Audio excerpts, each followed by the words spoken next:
But it's not just the US that's increasingly looking like a house of cards. During the crisis, many governments went deeply into debt. Estimates say that the average debt in the richest nations will exceed 100% by the year 2011. These are loans taken at currently low interest rates. Should the interest rate rise by 1%, the US interest payments will rise by $100 billion per year. That's more than the annual cost for the Vietnam War. Sometimes it's just an engine failure, other times it's the deadly flak. If the pilot's lucky, the flak kills him. But usually he isn't, and he burns to death as his plane spins in. It sounds absurd to even think that the United States, the world's economic superpower, might crash. After all, they get the highest ratings from the credit rating agencies. One of the lessons that we must learn from the mortgage-related subprime is you have to take credit ratings with a big grain of salt.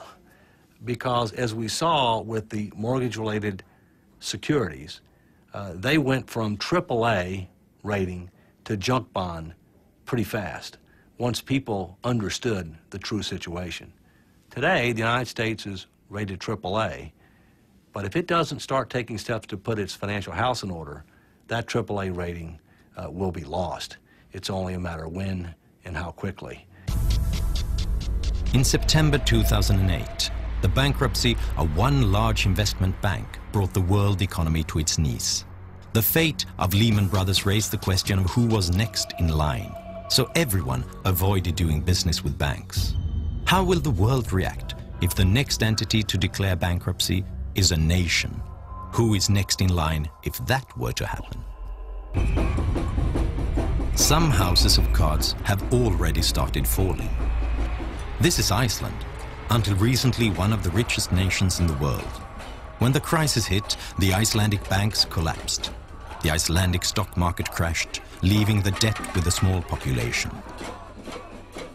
For the first time in 50 years, this peaceful country saw riots.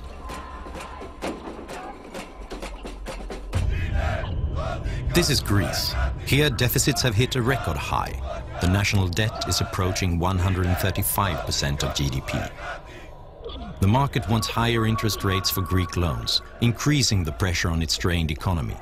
It seems like the Greek government needs a bailout to avoid collapse. Italy, Spain, Portugal, and Great Britain are other EU nations with similar problems. What about my country, Sweden? The country's finances are fairly robust. Our national debt and deficit are lower than that of most nations. But Sweden is highly dependent on the world economy. More than half of our prosperity is based on exports. When other countries crash, we get hit almost as hard. And Swedish housing prices have risen during the crisis, despite the recession and despite rising unemployment. But because of low interest rates and a government mortgage company, SBAB, making loans easier to get. Swedes have never carried more debt in relation to their income. Doesn't all of this sound very familiar? We have new bubbles everywhere, so I am pretty worried about what's going to happen. If you don't want bubbles to burst, then don't blow them up in the first place, because all bubbles burst. If enough things can go wrong, some of them probably will. The question is just which needle will burst this bubble? Will it be new credit losses as banks take on greater risks, knowing that the government considers them too big to fail? Or falling stock prices as interest rates rise and the steroids wear off? Will it be the Chinese economy overheating? Or will it be a collapse of confidence in the US dollar?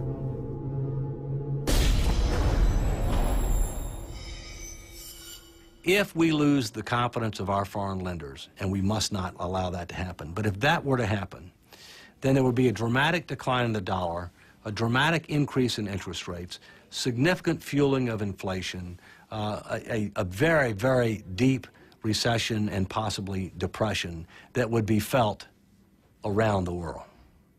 We must not allow that to happen. When the next bubble bursts, you cannot use the same emergency measures. You can't lower interest rates that are already at rock bottom.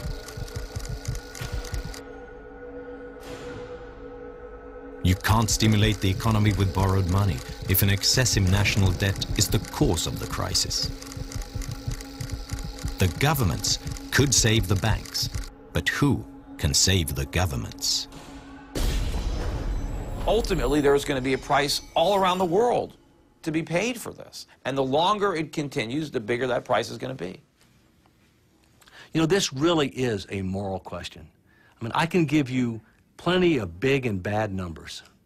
You know, when you talk about tens of trillions of dollars, it's just hard to imagine. But you have to put a face on it. And to me, I put my children's and my grandchildren's face on it.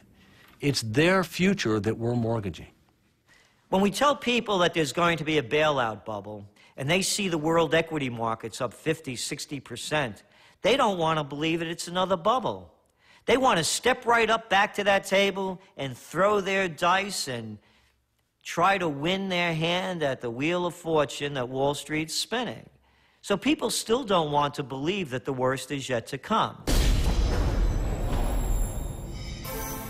It's easy to think of these predictions as much too gloomy, but that is exactly what people said the last time. When these experts predicted the 2008 financial crisis, they were laughed at in the media. You guys are deluding yourself.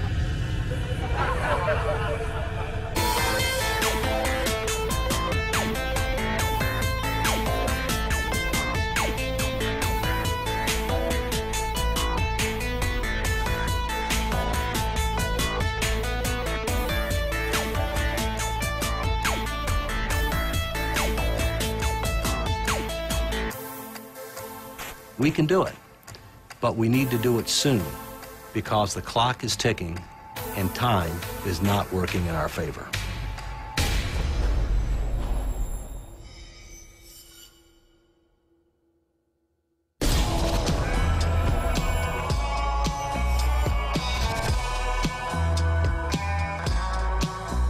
Some of the townsfolk said he was dumb as dirt, but it didn't bother him none. He had a steely look in his eyes that told a different story. He didn't pay no mind. He was a pioneer through and through, and his mind was as wide open as that prairie he'd left behind. His only weaknesses were women and firewater.